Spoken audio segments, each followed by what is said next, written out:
I'm a homeowner. That's actually true. I closed on my house today, and I am an actual homeowner. I didn't own the house I was living in before, but I own this one now. And, I am going to need Policy Genius to deal with my home insurance that I am going to need.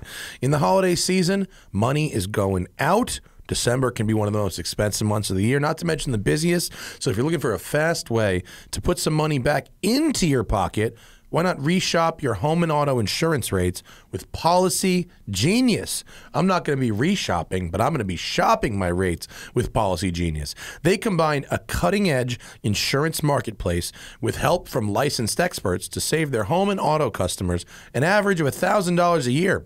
Better yet, very simple to use. Just go to policygenius.com, answer a few quick questions about yourself and your property, then Policy Genius does the rest. They'll compare rates from over 30 top insurers, from Progressive to Nationwide, to find the lowest quotes.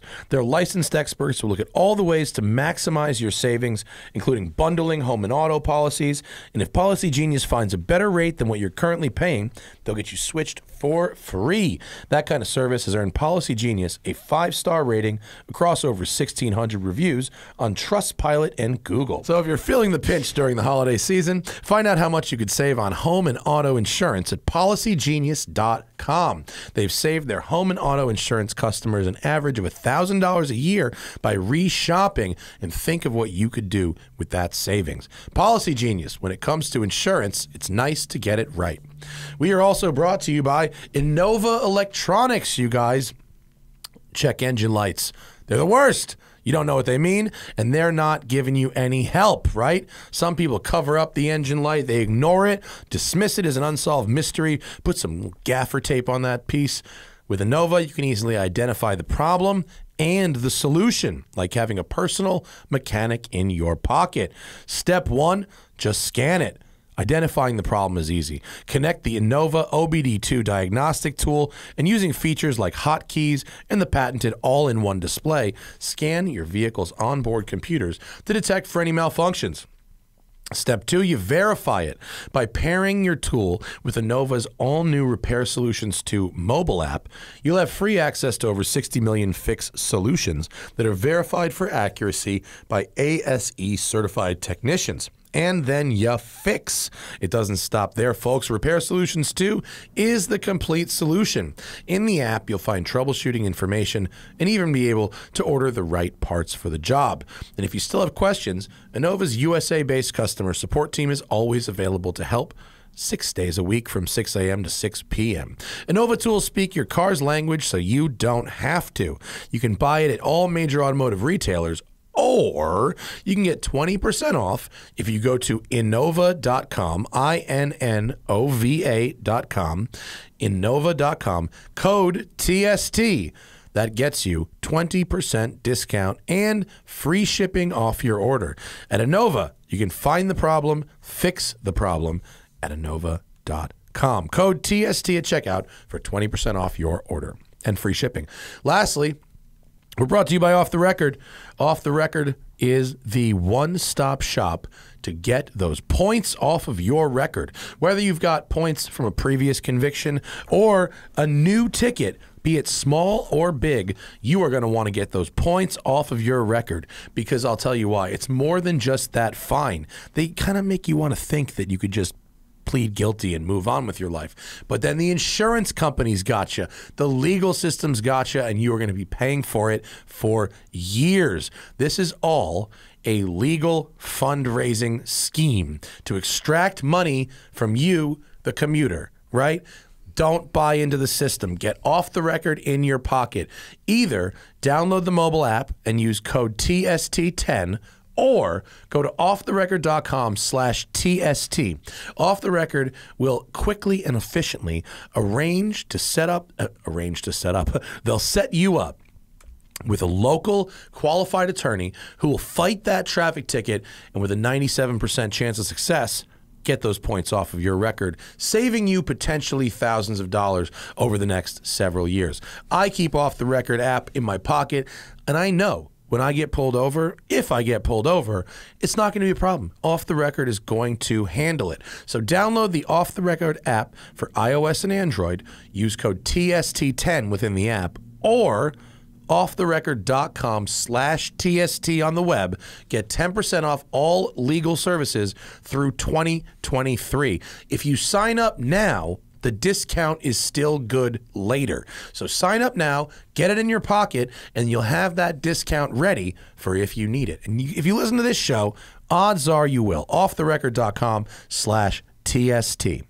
Alrighty, folks, on this episode of the podcast, my man David Patterson, also known as That Dude in Blue, is in studio. He was here when we first finished the studio, and I did a show with him, and we had some kind of an audio fail, and the whole show sounded like we were in a fucking fishbowl. It was, unfortunately... He actually did his best. He thought he could fix it. He tried to fix it. It was not listenable. I hate when shows fail and you have someone over and then you can't do the thing. You can't share the thing that you were going to do. So it's a little do-over. He's in studio in town testing some cars, and he's stopping by West Side Collector Car Storage to say what's up. David Patterson on the Smoking Tire Podcast. Hello. Hi, guys. Dave Patterson. What's up? Hi. I am back. You're back. Last time you were here was before we opened, and we had fishbowl audio. Yeah. Whatever the fuck it was. Fishbowl audio, terrible. and like every other sound wave in Adobe Audition was gone. So it was just this stuttery, terrible thing. I don't even remember how that happened or why that happened. It just did. No, it just did. And it never happened again since. Right? Did it ever happen again since? No, it didn't. I think, I was out of town, so I downloaded the recording, and I was like, all right, it's 10 p.m. I'm gonna edit this show, and I was like, we have a problem. Yeah, it was really bad. So anyway, well, I mean, the story of my life is the line. Wow, I've never seen this before. Like, if you were to take my entire YouTube career, Project Cars or car reviews, or you experience that too, with you get the sorry bro email, like, sorry bro, my transmission's done, can't make it to the shoot. Sorry bro sucks, but it's better than like being there, not getting it, and tapping your foot. And I had people that not only did they not call ahead of time, they didn't call then, they didn't call later, they just vanished off the fucking face of the earth. Just ghosted, just gone, didn't come back at all. I'm so embarrassed I didn't make it to my shoot. You know what? It might have been that. It might have been that. So maybe it's just the motivation or like a shame thing, but we're over here going like, oh yeah, take your time. Like, you're fine. Figure it out. Yeah. Call me. We'll do it later. Yeah. It's fine. I think it's the repeat emails that you get, like, say over a couple of years sometimes. It's like, my car's almost done. Like, it's almost done. God. It's almost done. I'm promised. And I'm over here just like, just make sure it's right. It's fine. Like, do you even have the patience to keep up with those conversations? No, like, I really appreciate people that bump. You know what I mean? Like, just every now and then, as long as it's not excessive. But if it's like 6 months later and somebody's like, you didn't get back to me, and I'm like, I'm so sorry, it's buried it's somewhere. Not even that. I mean the other way. I mean like where someone shows me a picture of like a shit box, like a car, like I don't mean an inexpensive car. I mean a car that you've bought as a project, but that's clearly fucked. Which they shouldn't have bought in the first place. Which requires just the project. And they go, I got a project car. Do you want to drive it when it's done? And I go, well, call me. I usually just say, I'm trying to be nice. I go, call me when it's done, which is the nice way of saying, see you never. You know what's funny though? The most common example of what you just described is rotary guys. Oh, of course. Every time. And I'm praying because, like, my fiance Alejandra's from Puerto Rico, and they're all about rotaries, and like they do them right. But now it's like, what is it about Puerto Ricans and rotaries? I don't know. But they figured it out because they work. Can that be a children's book? Is it because when their women get excited, they sound like is that an excited rotary engine, an excited Puerto Rican woman? It's a similar vibe there. I absolutely adore like the rotary swap samurais and stuff like that because it's just so silly. They do rotary swap samurais, don't they? And they run sub 10 seconds. Like, it's bananas. We need to have a drag race of a rotary samurai and a 10-second donk. Yeah. Okay. Scotto was in here yesterday. Oh, yeah. Not in here. He was on the phone, on the line yesterday. He's talking about how he's super into donks right now. And that how they now drag race them. That this is the thing. Do you know about this? It's huge in Is this Atlanta, because you're in Atlanta? especially. Because you're in Atlanta. But like, you're in Donkland. what's really interesting is the way they get around the traction issues is so fascinating. It's like they'll like custom mold their own tire sometimes and like layer it up with extra rubber, but it looks like a tire that's on a donk, right? It looks like this thin. Charles, go to the store, get me about 300-400 cans of rubber cement. We're gonna make a tire. Yeah, no, like literally, like we're gonna make a tire from scratch. I know a guy out in Vegas who like he does this whole process just for the drag racing donks. Like it's like a 3-day process to make the tires like a secret radial, basically. Well, that's kind of what Scotto was saying. He said these guys would basically end up with an overall wheel diameter that was very similar to what you'd find on like a Mickey Thompson, but that it would have none of the give that an 8 psi Mickey Thompson has. And so it's like, is today the day we blow up the differential? Yeah. And Scotto last night is just texting me these videos of donk launches, just like donk drag launches. And these are like 1,000 horsepower, 1,300, 1,500 convertibles, from the early 70s, twisting chassis all day long. The chassis are like fucking pretzeling down. There was one I saw in Atlanta that I was getting service on, and you know I was just too curious. I had to like go look at it, and you know the interior's immaculate. God knows how much money's in the interior. And I'm like, okay, I can kind of appreciate a few things. Like I got to see T-Pain's donk and a few other things, and like the craftsmanship of like the airbrushing and all that. Like I'm not a huge like airbrush guy, but I can appreciate how hard it is to do. But then you look at it and you would put it on the lift, and then like a subframe has like snapped or like something ridiculous, like huge hazards. You look at it like, oh, hydraulics, 3-wheel motion, huh? They're like, nah, bro. I just launched it at the strip. It's now permanent. It's permanent 3-wheel motion now. It's all about that eighth mile, dude. I remember 2012. We started following these guys on Instagram that were street racing donks, and it was like a 2-lane road next to fences, and we were watching how fast they were. Like, this is a 9-second car. Yeah, and it doesn't. It has like the dynamic ability of it is school bus. Yeah, and so bad. Meanwhile, some poor soul in their garage is doing things like the right way, and they still don't make it to 9 seconds somehow. I mean, you just throw enough horsepower at something, right? It can be done, but it seems, that ride seems awful, violent, and terrible. That seems fun, though. Imagine how hard that kick is when you launch it with no rubber there to you absorb that shock. I've never experienced it, but I can't imagine it's probably pleasant. Terrible. Yeah.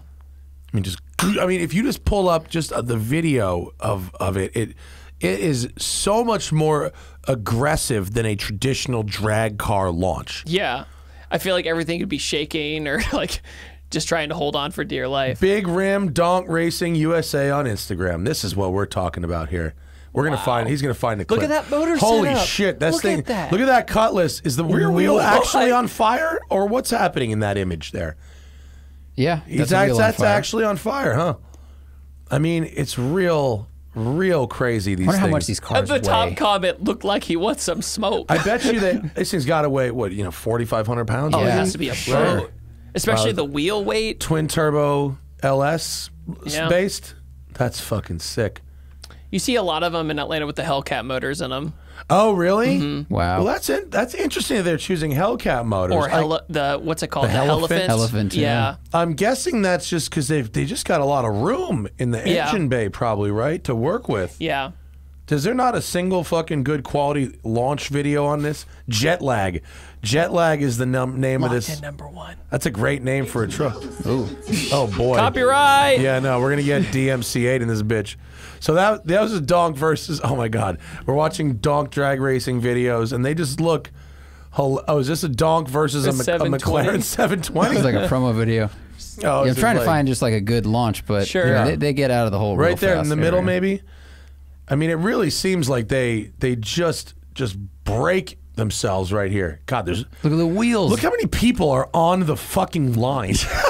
That's cool, man. You think this is like a proof?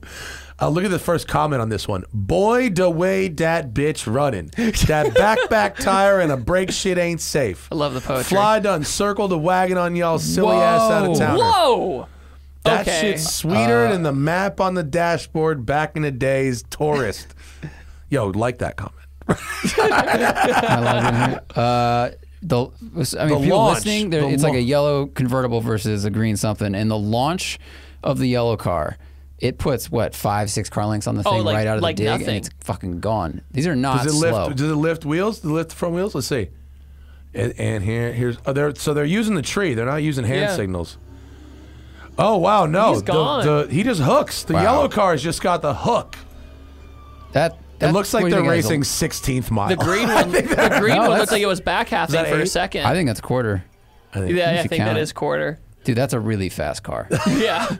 But when you see them do it, like they don't have cages. It's not. I'm not saying A, safety, but B, big body convertible, no cage.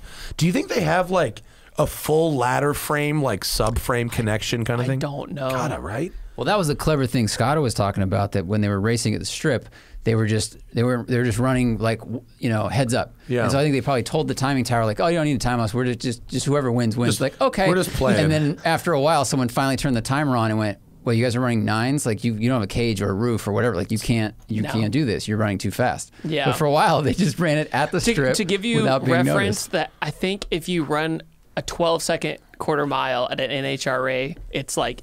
And you're in a convertible, you need a cage already. I think that's probably right for convertibles. Yeah. If it's under I think 11s, it's 10s. or 10s. For a hard top. For a hard top, I Yeah. think it's a 10. Because my first drag race ever wasn't a convertible. And they're like, well, Sonny, if you run a 12-second, make sure that you get a roll bar and blah, blah, blah. And I think it stayed the same. I think they had to change it once, like, factory cars started running in the 11s and the 10s. I don't think when they show up with a stock Porsche Turbo and they're like, "You have to go." It's like, but they just sold me this. Yeah, like this. I didn't even touch it. I'm just trying to be safe. Like, I'm going to go now. I'm going to go back to the street. Thanks. Yeah. But what brings you to town? So I came out because I'm driving the new Genesis SUV first. Doing that. You didn't fly here to drive that. No, not just that. Oh, okay. But also, I wanted to do your podcast again, obviously. Please don't fly here to do the podcast. I swear. We cannot handle that level of pressure, Patterson. Now, it's a bad show, and I'm man. What also if we're doing tired? the Peterson Museum in the vault because they've cycled some of the cars out. And I just like going there and because I'm a huge history nut. Did you see the supercars exhibit yet? No. Oh, yeah. Well, you're going to do that. Yeah. Yeah. So I haven't seen that. You go say hi to my Lambo over there. Yeah. The last time I was there, it was the Porsche exhibit. Yeah. And then they had like the lowrider exhibit, a few other things. They've got the supercars, which is great, but they also have the James Hetfield collection. Yeah. Oh, like from Metallica? Real cool. That dude has some really interesting taste. And he basically turned American cars into French Art Deco cars. Fabulous. Absolutely fabulous. If you drove his cars back to like France in the 40s, well, the correct year of the 40s, sure, not that one time, they'd be really well received. They're gorgeous. Sure. It's really, really cool. That's like pretty cool. He basically turned like a 51 Cadillac into like a 37 Delahaye. Like that's what we're so talking interesting. about. But yeah, just other car reviews from around town, and then I might go to San Diego as well to do some filming. Check this out. Here's some James Hetfield shit. Whoa! See what I'm talking about? That is so sick. It's properly Art Deco. So that is called the Black Pearl. I like it, and I believe that's just a full-on tube frame build, but it is clearly, French Deco inspired. Who very built very it? cool. Good question. Whoever designed it with him, like winner chicken is dinner. Perfect. It looks so good. Yeah, I don't know who built this thing. Click on find look at that shit. Yeah, this one as well. Wow. I forget what this one's called, but this one really looks like a Delahaye. It's a Packard Aquarius. What? I don't know. Yeah, and that's the cat. I think it's called Cadzilla. Isn't that Cadzilla? Which is a 48 Cadillac, but that is really over the top. That is some serious work. Yeah. Yeah. I mean, every one of these things is like $2 million. Yeah. This is like a Riddler Award. Yeah. But honestly, like more interesting, I think, because the Riddler Award, it usually still looks like the hot rod it's based on, and this, it's hard to tell what it began as. Yeah. Either way, it's gorgeous. Yeah, he rules. Good taste. The Black Pearl, Good Guy's Mother's Custom of the Year, 2014, designed by Rick Dorr. Scroll down, and Southern California's Marcel and Luke DeLay, top coach builders who took an 8x10 drawing and some steel sheets. Yeah. Let's see. custom rolling chassis using the outer frame rails of a 48 Jaguar Mark IV sedan with a 5-liter Ford and a C4 automatic transmission. Okay. Kick ass. So 100% custom body. Full custom. Yeah, cool. I mean, just look at the side window. Look at the shape of that. That kind of droops away toward the rear fender. Yeah. The main thing I looked at was the roof line. Yeah. I was like, that is bananas. But I've never, it's hard to find something where the bottom sill of a window follows the curve of the roof line downward, because glass is normally shaped square. Yeah. Jeez. That's expensive glass. That's very expensive. The homie Doug came by yesterday with a Bizzarini that had a really expensive looking windshield. It's on the gram from, what the fuck? Refresh that. Yeah. That's unrefreshed Instagram. There it is. Look at that blue thing. Ooh. Look at the front and rear windows of this car are so wrapped around that I don't even know what the fuck it would cost to replace those windows. It would cost a fortune. It's funny, I don't even want to think about that. I hopped in this thing and just gave it a little. It's interesting because this is a homologation car, right? Sure. This is the street version of a homologation race car, and it's got a Corvette 327 in it, but with the Weber carbs, like a European car would have. Sure. And it's like cammed differently. It has really tight throttle response, and it fucking has this like a real snappy, revvy. It sounds like a Maserati V8 or something. Was it 4 carbs or 8? I believe it has 4 double pumpers or 4. What do you call those? Where it's like it's got 8 trumpets, but it's 4 carburetors. 4 like dual Webers or something like that. Dual. I'm gonna get fucking hosed for not knowing what that is, but you know what I'm talking about, right? Can't know everything. Okay, so Peterson, what else is on the roster? I go down to San Diego and film some more car reviews there because I've never filmed there. It's all right. Yeah. Make sure you go find like good roads though. Yeah. I don't know that area that well, so I'll figure it out. Palomar Mountain. Okay. That's Sweet. where there are good roads. I stayed at Coronado like 10 years ago. Coronado's dope. Yeah. It's very pretty nice. cool. San Diego's lovely. It's nice. A good place. I like it. It was funny though. I remember when I was like 17, I was down there skimboarding on that beach near Coronado, and like right next to me were like the Navy SEALs getting just hammered. You know, Wait, hammered drunk? No. I'm sorry. Oh, training. Training. Oh, okay. Let me rephrase. You and I use the word hammered. Yeah, my bad. Well, I guess when I think of that, the way, they turn them around and they psychologically mess with them with the waves hitting them and everything. A friend of mine named James went through Buds. And do they just make them stand there in the waves and just take waves from the back? Yep. Oh, yeah. Yeah. It was like, I'm having this great vacation, and they're just eating it right there. That sucks. But, I mean, it's, crazy failure dropout rate. I mean, you would, just in the span of like 3 days I was there, the group would get smaller and smaller. Oh, and smaller. That's interesting. Yeah. You need to like talk shit from the beach too? You should really encourage taunting. Oh, that's no. Well, what was interesting is my buddy James, who did Buds for the SEALs and everything. He was talking about how they come out and be like, "Who wants free coffee and donuts?" And like, if you quit, you get free coffee and donuts. And you're done. There's a lot of psychological trickery. Yeah. But it's pretty interesting. But I haven't been there since. Been a long time.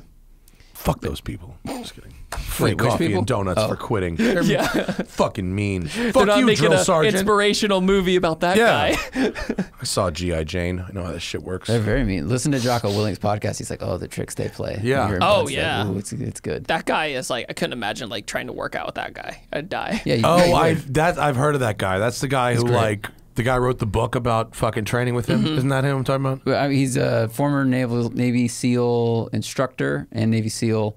Friends with Joe Rogan. Right, but there's a dude who's like a nobody who wrote a book. No, you're thinking of David Goggins. Oh, okay. Yeah, who also went to this Navy. Same kind of shit, And he ran a 100-mile marathon. Like he came from 300 pounds to like now I will outwork anyone, including probably Jocko Willing, which is a tight race.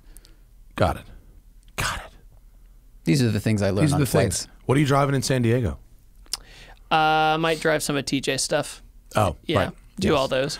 Got to do the YouTube crossovers. I don't even know. It's so many. I've lost count. So many. It's so funny. I remember when we first met, I was like, "Hey, Matt, have you ever heard of this channel or that?" And you're like, "When you finally grow, David, you're not going to have time to watch all the other YouTube channels." Like, you know what I learned?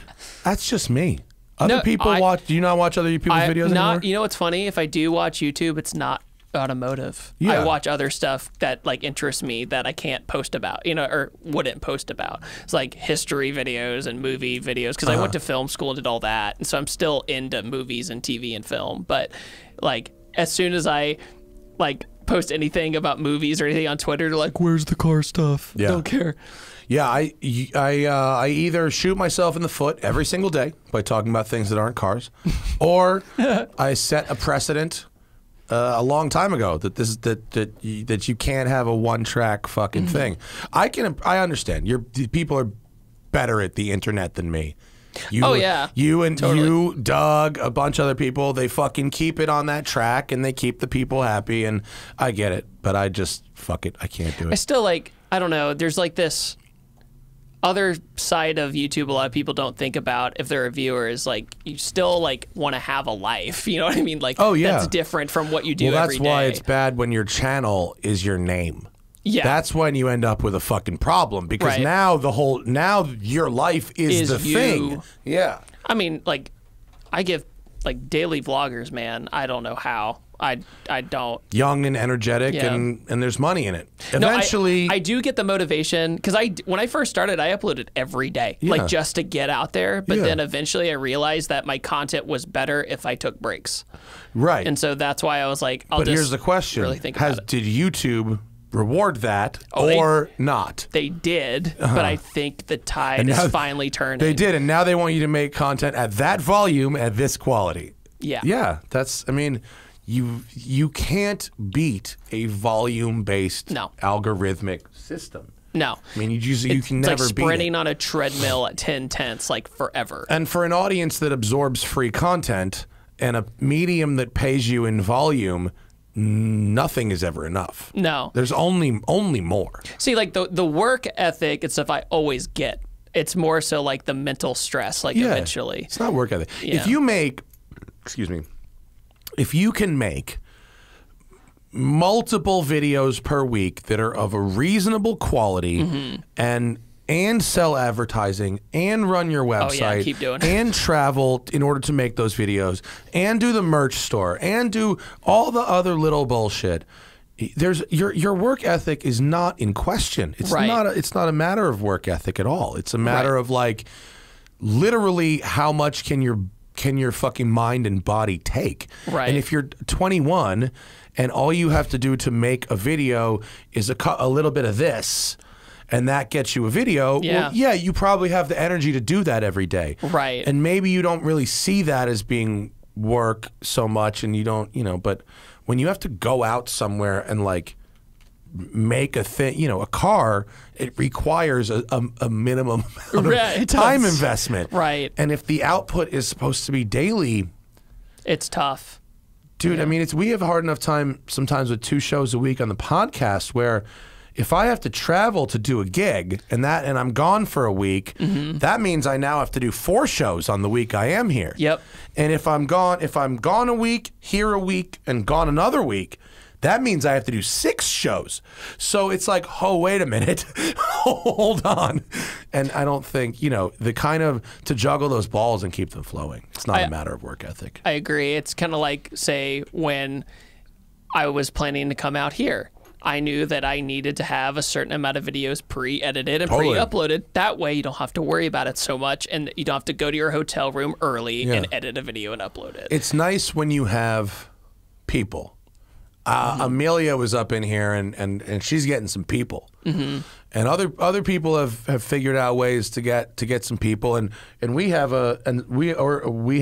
obviously Zach, and for the listeners of the podcast it's actually a good time to say that Zach is joining us full time. Yeah. On the same day that we hit 1 million subscribers on YouTube, which was yesterday. That's awesome. Shout out to Amelia for kicking the can over the top. She got me like 4,500 subscribers in a day. Because she came in here and I made a video in the place and she showed Look at my play button. You see how fucking old that is? I have the same one. You have that one? Yeah. That's like the 2011 play button. Yeah. It's a long time ago. They kept that one a long time. But they don't make them like that now. No, it's now like the they're silver fucking one. It's dope. nice. Yeah, the silver for one's- 100K, it's nice. Silver one is sick. Yeah, and it looks like way more symmetrical, right? If you get the silver and the gold Right. one. But honestly, I kind of like that I have that one. And then the gold one is yeah, bigger. because Yeah, it's like, oh look, like it took time and effort. yeah, that to one get it was that made way. by an intern. Yeah, for Obviously. real. No, like you pick it up and it rattles. Yeah, for that anybody one's who's janky. watching, like you pick it up and you hear it like Yeah. the glass panels about to, or plastic panels about to fall off. Zach, did you get the email for? Don't we have to click on an email to actually get the play button once you get to the? Yeah, I think you have to wait for a contact or you contact them. It's like I think I looked in the email thing this morning and I did not see an email saying congratulations. Click it this took to me get a your play while. button. take a Really? little It took bit. me a while to get the emails. We got an Fucking email COVID. yesterday that was like, here's all the stuff you made. It was like, Facebook's a look back at your year. Oh yeah, the yeah. memories thing.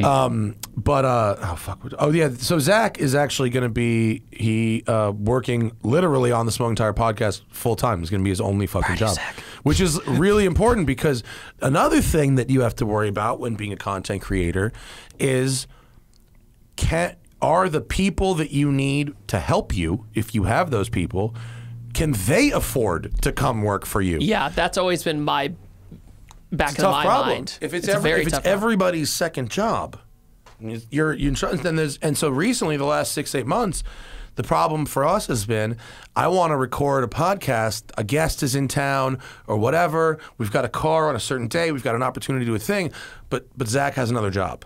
And I love Jay Ryan. Jay Ryan's the man. He built our studio, and he's a fabulous backup producer. But let's face it, he's no Zach. And Zach is irreplaceable.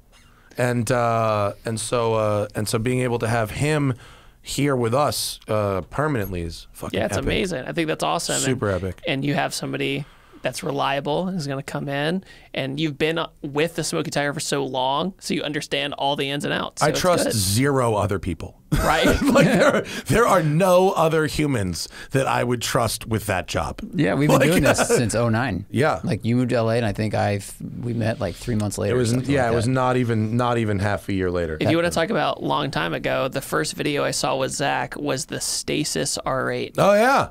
VF The Engineering red and one Stasis, that the you red were one. mobbing in. Oh yeah. Yeah, That was you were real fast. moving in that video. Is that Wait, were you driving that video? Yeah. that was it 2011? I think both of you guys drove Both it, of I us think. drove in it, maybe. Yeah. Okay. Oh, yeah. Because I think you told me that you did some driving, and some of the GoPro footage was you driving. that Oh, sounds Zach about right. wasn't Yeah. on camera, Right. but he definitely got some seat That makes time. more sense. Because That when sounds right. footage looks fast on a GoPro, you're going fast. That was when we learned about supercharged R8s being very Oh good. my gosh, they're so great. There's a lot of value in a stick shift 2012 The or gated 13 ones. R8 If I could, I with a would. blower on it. Yeah, they're you white could. with carbon blades. Still looks Oh, good. Good. Keep Money's that for a cheap, long, bro. long time. Finance it out. You That's true. got a full-time job now, son. I mean, I had full-time jobs. I just didn't want to finance The anything. but Smoking yeah. Tire You're could hired now. extend you Buy a an line R8. of credit. A very low rate. 4.2 hard asset. Sounds like right. hanging out with Ed great. from VidWiki. Oh my God. I stopped by there to do Some stories? some stories. How many I did you do? How many did you do? I usually do like 5 or 6 every time I go there. Oh, you go a lot. You Yeah. guys, you live like up the street from here. 45 minutes. Yeah, it's yeah. worth it. I did 12. I did 12 in about 5 or 6 hours. Okay. That's not too bad. That was a long day, man. I woke up on South Beach. Not like I woke up on South Sure. Beach, but I woke up. We finished Sorted. I left. Oh, it was This then? was this was on the way home from Sorted. And I left South Beach at 4 a.m. I got in a Okay. cab at 4 a.m. Flew to Atlanta. Oh, you flew? Okay. I landed at 8:45 a.m. Ed picked me up in that shitbox S500 he's got. I think he's a fucking shitbox. and he buys those things and then just like throws them away, Yep. apparently. They're just Yep. disposable S-classes. Is that the one he's doing with like Avalon King and everything? Yeah. It's Oh, a yeah, that silver thing's one. rough. It might be a 55. He told me approximately like 12 grand in damages. It to might that be a car. 55, but the suspension is completely blown out. It's fucked. No, he said that was the weak link in those. I was Yes. like, yikes. Well, yes, the weak link. The main weak costs link. $9,000 It's ridiculous. to replace. Yeah, no, it's atrocious. Yeah, the Like, air suspension failure rate on those S classes is 100%. I believe Yeah. that. Yeah, because we did a video with that exact car, basically warning people like, don't buy these. Yeah, no, they're fucking horrid. They're bad. My dad had one when it was new, and it was fucking hard when it was new. There's just no way that a rubber bag is going to last as long as a metal spring. Like it's going to dry out and crack. I mean, how long is a shitty, I don't think last? I don't think it's a rubber. It's not a bladder. It's an air shock. Oh, okay. But still too complex. The fittings and the lines all just fucking go every time. Too complex. So anyway, he picks me up in this thing. We go out to his place. His crib is very nice. Yeah. His crib is sick, and he's got a nice big house on a big property, and his garage is real cool. He's got a nice garage. Couple old, Lambos ranging from very nice to very fucked, and yeah, we did a bunch of those, and then I had the most stressful Uber back to the airport because he lives up way north of the city. Yeah. Airport is southwest of the city. It's probably like 50 minutes to an hour, right? Without traffic. Yeah. And I gave myself an hour and 45 minutes to get on my flight. And the fucking Atlanta traffic, bro. Oh, it's horrible. Oh my God. I gave myself a lot of time, and I was the very last person to get on the plane. It was like too close. Final boarding call, and it was too late to check my bags, and I had a lot of stuff, so I couldn't check my bag. They let me take my checked bags on the plane. That's how late I was. Wow. And I had to fucking run across Hartsfield fucking airport, dragging these two huge bags. It was rough, but we did a good job of promoting Sorted, and I told some, I don't know, Ed seemed to like the stories I told. I think he only aired one so far. His strategy of getting content is very smart. So smart. It's just funny how back in 2016 when I moved to Atlanta, he was really nice about like, here, let me introduce people to you in the city who are like car people and everything. I was like, oh, okay. Because I met him in Pittsburgh one year right after he did his Cannonball run. And he was like, yeah, so, yeah, we have this Murcielago and blah, blah, blah. But, yeah, going back to the Atlanta traffic, dude. It's the worst. It's the worst. And it's in like centralized location right where the city is. But if you're able to get past that, then you're home free. No, I mean, coming from LA, like, look, LA still beats it for being fucking super shit. But it's tough. It's definitely one thing we've learned in COVID is that not in March when literally nobody was on the road, but really since then, the traffic has been mellow. I mean, it's been much better than it has ever been since I've lived here. Sure. And we've kind of been like, you okay? You just had like, he just made like a panic face. We've kind of learned like, oh, when the number of cars on the road is the number they were designed for in the 60s, it's actually a pretty good system. It's when you've completely overloaded, it's just gone to shit. This is like when people are like, hey, Matt, and I was just down in the South, and people, when they find out I'm from LA or they're coming from LA. Sure. People in the South were really, really punitively happy that LA restaurants shut back down. What? Oh, you're California, huh? How's it doing over there? Like like an elbow rub, right? They're like, oh, blah blah blah. But they're like, how you feeling about all them businesses escaping to Texas, huh? Like as if I'm like not like good. Get the fuck out. Like. More space for me, fucker. Bye. Yeah, whatever. You know what I mean? Clear out. This city was getting too fucking crowded. You want to go to Texas to not pay taxes? Bye. Enjoy yourself. And it's like, whatever number of businesses it is, it's not like all the buildings just like pulled up their fucking pants. There's definitely a false interpretation. Yeah, of course. Like, all of a sudden, LA is California City. Yeah, right. Yeah. Do you know about California City? Do you understand the joke? It's just everybody associates LA as being the only place in California. No. So in the 50s, this dude, and I don't remember who it was, decided that he wanted to build the next great California city. Okay. And he got all this land out by the Mojave Desert, and he called it California City. Okay. Established it, let's say 1965, and then fucking nobody moved there. Just nobody. He tried the whole "I'll build it and they will come" kind of thing. If you build it, they will come. So you look at this as Zach punches in. Look at all the faint lines. Can you go further in, Zach? The faint lines of Wow. Roads that were planned, but nothing has ever. So it's like a dirt smokes. grid, and some of it's kind of paved, but it's mostly just like forest road. It's like fire roads, but in a grid that, for people listening, from the top view, it looks like a suburban housing development with curves and rectangles and all kinds of stuff. I love like the really connects. nice stock photo. Yeah, the of rendering. California City. I think that's like Dubai. Yeah, I know. Someone like ironically. It's definitely not California City Definitely because not. there's no ocean It or looks lake like out there. like Surfer's Paradise in Australia or something. Yeah. And Zach, if you move around the map like a little bit, there are a few people.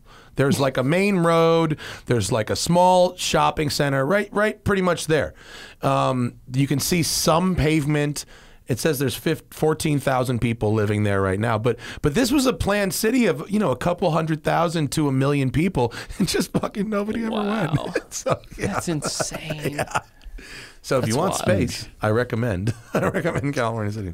But anyway, if you're testing your Willow Springs based drift car, right. I've heard that that's a place you could do it. Yeah, I actually when I went home last night after the show with Scotto, I watched the Gymkhana the thing again with Pastrana.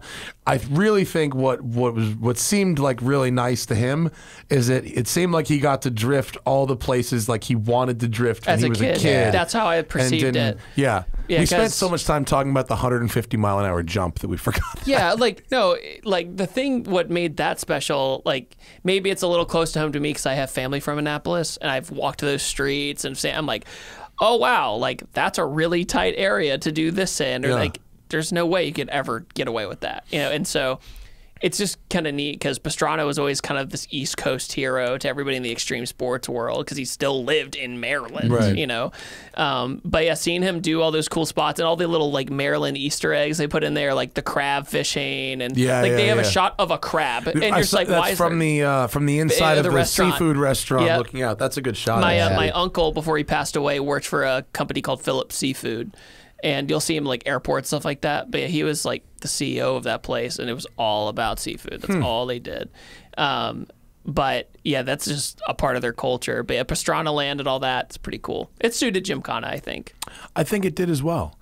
And I think it opened the door for basically any other driver to do their own. To make it like a series rather than just like all the pressure being on Ken and everybody else. Well, yeah, I mean, you have to figure out how... just like you and I. How do you expand a business beyond yourself? Right. You and I don't have the pull to do that.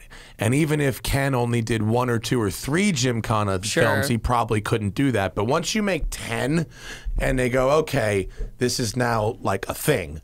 Did you watch the Gymkhana series on Amazon? The behind the BTS, the behind the scenes. I thought it was very good. It was great. I heard, people that were not in our industry, I got kind of conflicting opinions on. Some people were like, I don't know. It's over dramatic. Yeah, and some people were like, I don't really give a shit.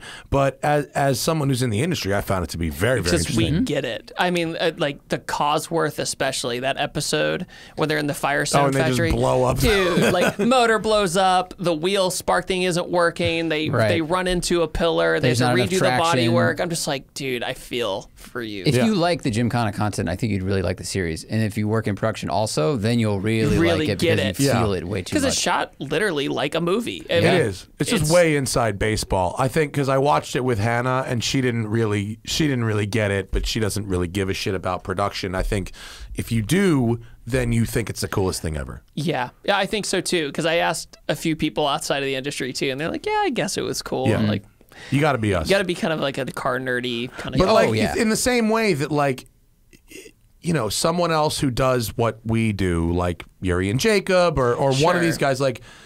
We're not watching their videos. Like they might have they might use a couple like awesome shots that a regular person would be like, wow, they fucking really. But we're like, we're not watching that. You know what I mean? But what will we watch? Well, we want to watch how they, because I don't know about you, but I don't like to watch people do something that I could be doing myself. No, I think that goes back to what I was saying earlier. Like I like watching other types of content because I don't do that. I like watching people do things I can't do. Right.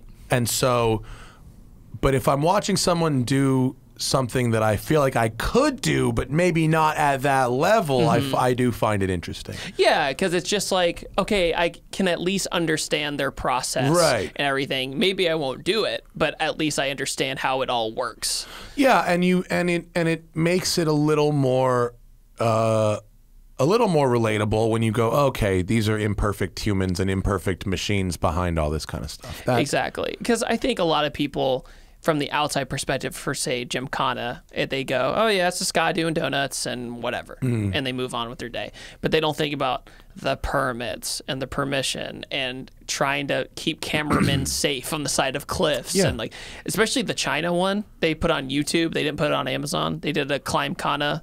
That one was wild too, but they're filming, with a $40,000 body camera, and he's going up these stairs that are super steep, and like, I'm sweating because like an Area Alexa holding that and going that high up. I'm like, I'm good. No thanks. I just watched I like those ESPN 30 for 30s. Yeah. Those are great. They're awesome. Yeah, I'm not that into sports guy. But I like a good story, and I just watched, some of them are fucking amazing. And I just watched on the plane inside the XFL. Yeah. With Vince McMahon, the other NFL, where they let them put whatever they want on their jerseys, and they're like, get the cameras in the girls' locker room, get the cameras in the locker room. Vince is like, this is the XFL. It was like the WWE, because they owned it, didn't they? Yeah, it's the same. It was like the same kind of thing. Football. And oh wait, where are we going with this? Behind the scenes. Oh yeah, the camera thing. They were the first people. It was a terrible.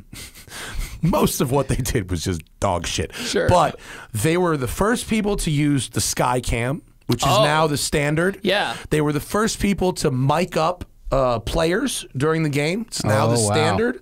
The first people to get cameras and mics on the field in the game. Things that seem like no-brainers which is now the standard. And so at the end of it, it was all like, yeah, it was kind of janky and they didn't execute very well. But the mainstream networks were watching and took all the good stuff out of it. Well, if there's something that they know about, it's showmanship and how to hold an audience's attention. So they were like, let's just do everything. Remember the first time you saw that Skycam?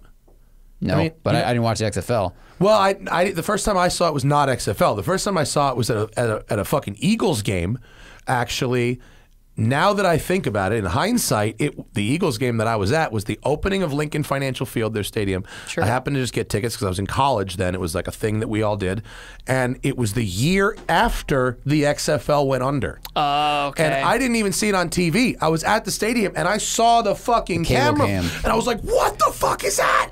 And they had giant HD screens, 100-foot screens that were showing it. It was like, yo, we can watch this like Madden? What the fuck? Yeah, it was perfect. Crazy to see that. Perfect. And it shows the action in a much better way. And you're looking at the direction of the play instead of sideways. Well, it's kind of like super nerdy. It's like Planet Earth. They do the same system.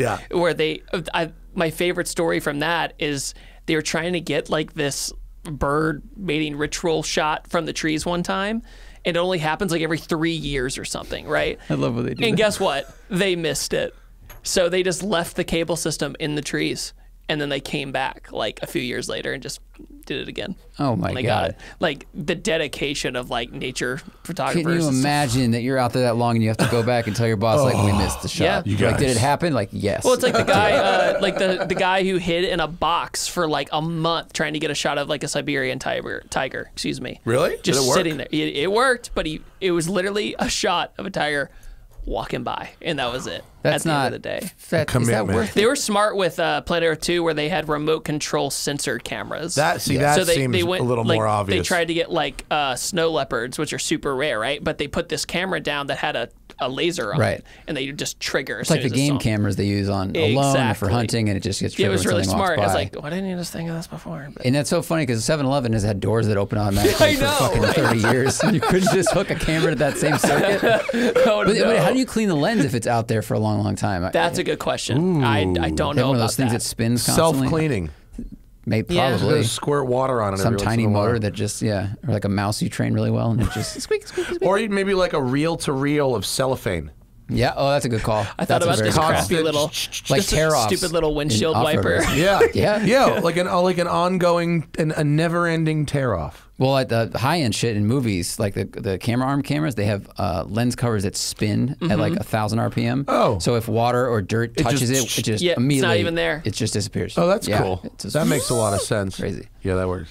I like that a lot. But car stuff. That was a car thing. That was a car thing. 100% a car thing. I have zero patience for the stick to cars mantra. Yeah. None. I think it's fun to talk about other stuff. Yeah, because you're a fucking human. You're not a fucking robot. Am I? Well, you're not. But like, You're a content machine. someone is. Driving anything good recently?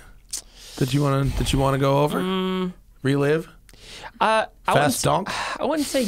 I got my 240 working again, so that's Hey! nice. What defines working? I made 550 on wastegate. Does it have brakes yet? Yeah. Oh, it does? Yeah. Are they power assisted? Oh, yeah. Power cool. assisted, All right. whole nine now. Yeah, not like Justin Bell drove it. So. Yeah, well, that was bad. Yeah, it was bad. It looks nice. Yeah. Ooh. It works. 550 on wastegate. That's good. 14 pounds. And Well, you're just going to leave it at that, right? Yeah. Right? Yeah. That way it'll For work. Does now, it run good on wastegate? It works perfect on Yeah, wastegate. Then does it run on pump? No, it's on E now because of how cool it It's on what? burns. E85. Oh, E85. So I had it on pump, and I realized that extra heat was causing a lot of the problems. So I was just like, let's go. Really? Yeah. But I don't drive it enough to worry about the pump gas. So it's just Right. like, I'll just get E85. It's fine. And it's flex fuel. So if I get in a bad situation, I you can you can put pump Yeah, just in put it? a flex fuel sensor. Actually, Sissio sold me the flex fuel sensor. Nice. Yeah, I was in a desperate. I used a This thing's been Hellcat pump. sitting on my shelf So Hellcat fucking fuel ever. pump is really popular now. It's a 525 like Walboro. Whoa. I hit him up, and I was like, Andrew, do you guys still have those pumps? They're like, yeah, we got a whole bunch. So I went over there. 525? Yeah. But I no, remember it's when the good for 255 it's good Walbro for was like the thing for so I had that when it was shit. twin turboed, and then got rid of it. Then went to like a 350, but then is the problem then that if you have that fuel pump with regular fuel, is the problem cavitation because it's feeding crazy amounts of fuel? So the main issue with the car, why it was leaning out so bad, was that we discovered something we should have discovered years ago, was that the power cable going to the fuel pump was only pushing like 11 volts or like 10 volts. Oh. So it was So it only, literally wasn't running enough fuel. Exactly. Oh, so cylinder 5 and 6 would just burn up. Oh, And that's it would make no terrible. sense because I would get really good tuners to look at it and be like, everything's fine. Like, I don't know what's going on. Well, why would it work? It would work some of the time, but not other times. So basically what was happening is that the AEM Infinity would have these fail safes in it just to keep it going, essentially. So you would drive it around and think everything's fine, but internally what's going on is you don't really notice. Got it. And every now and then it would start to break up and I'm like, what is, I was like, this makes no sense. So I'd like turn the boost down and do all these weird things, but it's because the fuel pump was only running like God knows how low, like 50% or something. That sucks. Yeah. So the moment that we fixed that, fuel just dumped into the motor. Oh, okay. So I was like, okay, it's working now. Because like when I had my Fox body, I put a fuel pump in it that was probably more powerful than the motor needed. Could handle it. It could handle it, and if you were going like at the track full throttle all the time, it was fine. But when you were just driving around, it would flow too much fuel. The fuel would get hot by passing through the engine, go back into the motor, and or into the tank, and it would literally start boiling the fuel in the fucking tank. We had that That's problem pretty with common, Busy's though. Porsche. Yes, we That was, did. yeah. And it's happened with other custom cars as well. When you don't drive like full throttle on the racetrack You can't all mess the around time. with fuel systems. Right. Like you got to do the math and do all that, even though More is not always better. no, it's not. Which is weird. You think it would be, but it's not. But it doesn't work like that because unless you've got a fuel pump that can vary its speed, which some of them do. Yeah. I think the more advanced ones, right? But the benefit was that we put a little bit bigger injectors, but we didn't overkill it with the injectors. So it should be pretty much manageable from here. But now the limiting factor is the transmission. It'll just blow its guts out if we go. What gearbox is it? It's an R154 from the freaking Mark III Supra. Oh, so it's not time. the good Supra gearbox. V160s go for like $7,500 now. What can you use instead? Can you use a T56 Tremec? Magnum. Yeah, because they finally created bell housing adapters for it. So what is... Or CD009 is for the 350. The 350Z's transmission. You can use that the too. 350Z transmission. Probably easier to find. It's way easier and it's super cheap. Yeah, because what you'd want to avoid is you don't want your car to turn into a Corvette. You don't want it to start feeling like a Corvette, which if it had a T56, it might. Right. whereas the Z gearbox would still give it a unique that Japanese feel. And your risk level isn't as high, right? If you're not happy with it, because you do can get people run good power in those Z gearboxes? Pretty good. They're kind of hit and miss, but most people I know run them pretty far. Like, it's not like you're like super beating the shit out of your car. Yeah. If you're driving normal and just accelerating, like you're fine. Yeah. But if you're like power shifting and all that, then you're toast. Yeah. Yeah. Then you might as well go for the Tremec, I guess. If that's your goal. I mean, the world record stick shift car that happened in March that did like 690s through a Tremec is pretty wild. That's not surprising. Yeah. But world record and I'm not best a huge shift feel for the finesse of a beautifully balanced car are not the same thing. It was a Mark IV Supra. I was pretty surprised. It was the world record? Yeah. That's not surprising at all. Yeah. What was it? Sixes? It ran 690. Yeah, something bananas. But I think the previous stick world record was like an F-body Camaro, like the Catfish Camaro. That sounds right. Yeah, which does sound right. Yeah. You know? Yeah. I mean, either a Supra or an F-body Camaro would be a quality drag car for a record. Yeah. How was the, speaking of crazy cars, I saw you drove the new McLaren. The LT? Yeah. Bro. Is it too much? Well, yeah. Yeah. I mean, it's not, in a good it's way? not too much. It's not, at risk of sounding like a shitbag, it's not too much for me. Sure. You know, I have a shockingly small ego about that kind of stuff, and also I know how to use less if it comes down to you know. But it's, I don't think most people. I mean, regular folks and regular car enthusiasts that don't get to drive every new supercar that comes out and a bunch of other crazy so you shit. can have that basis. Bro, we're talking about wheel spin at like 100 miles an hour in this car. I mean, with mid-engine cars, you're not typically blowing the rear tires off at those kinds of speeds. This is the first one I've ever seen that really did that.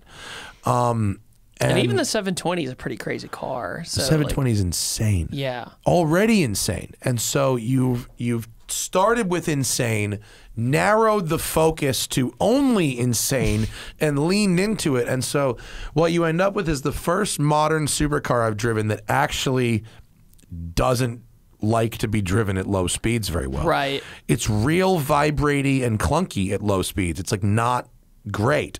But when you keep it above 3,000 RPM, it's fine. You're like, whatever. It's fine. And it's real stiff, and it's creaky, and it's loud. Because there's just no sound deadening or anything. And so I don't think I've ever driven a production car that was that bad shit. That's wild, because you've driven everything. Driven everything. Not everything, but like a lot. And yeah, it's easy to say everything. But like I was very fortunate last year. I went to Silverstone in the UK, and I got to drive the 720 on that track. But it was for that Hobbs and Shaw movie last year.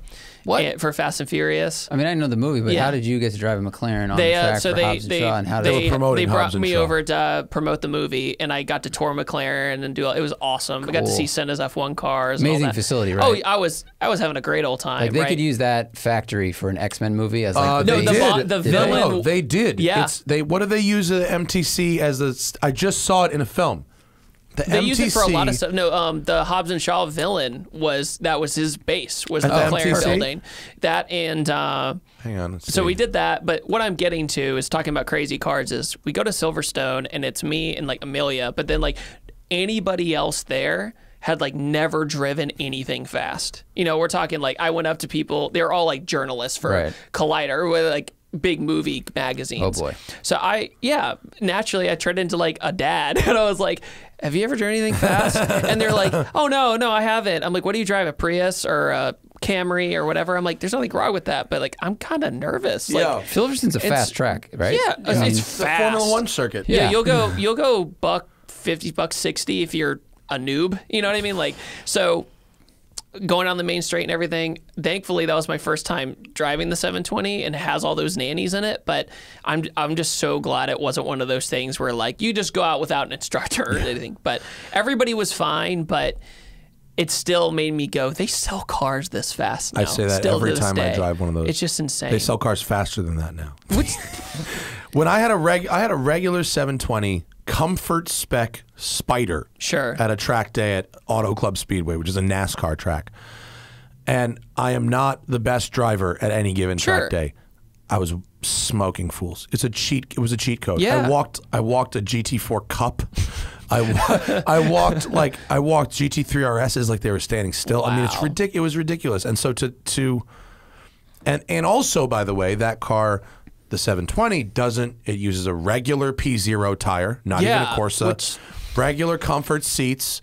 And you put it in comfort mode, and it's basically a Rolls-Royce Phantom. Sure. It's the most comfortable car you could drive. Yeah, I've never driven around the street, but even on track, I was like, it's tame. Like, Buttery it's smooth. really interesting. And so, but yeah, 765 LT is as crazy a street car as you can buy today. I drove the GT500 on track recently at Charlotte. It was awesome. Is Charlotte a NASCAR circuit? Yeah, it's a Roval. Oh, is it? Is it cool? Yeah. Is it a good? It was fun. Zach, can you pull up the track map of that? Charlotte Motor Speedway. It's not like super complicated, but yeah, it was just fun. And I've driven one on the street that made like 930 or something crazy. A brand new one. Brand new one. Wow. Cat delete, 85, and fuel system, and that was pretty much it. And he made 930. Oh, pulley too. That was it. Was it better? It was fast. Yeah, but did it make a difference? I didn't really get to see like the cornering and all that in it, So when I got to drive it on track, that's when I was actually more impressed by the car. Oh, that is a nice. You really use basically all of the whole NASCAR. track. See, that's cool. They don't cut off half the track for you there, do they? You really use all the track. That's Daytona's like that nice. too, right? Yeah, Daytona used most of it. Start finish, then you I turn remember and doing come back. Daytona by 240. That was nuts. like in that tin can going around that bank. That's when you're really going to learn, did I sort my car or not? Yeah. You're sitting there going, am I supposed to do this? Do I know how to wrench? I'm about to We learn. did the final for sorted at Miami Homestead. Homestead, okay. Which is a NASCAR circuit. And we used the infield and we used both banked corners. And, Tanner was doing the driving and he's an expert. And Tanner was going, listen, what's going to happen with these cars, between the horsepower, the downforce, the banking, have these wheels been torqued properly? Yeah. Honest questions. Yeah. Very honest real, questions. And so in the case of basically all the cars, he was not able to go as fast as you'd think they might be able to.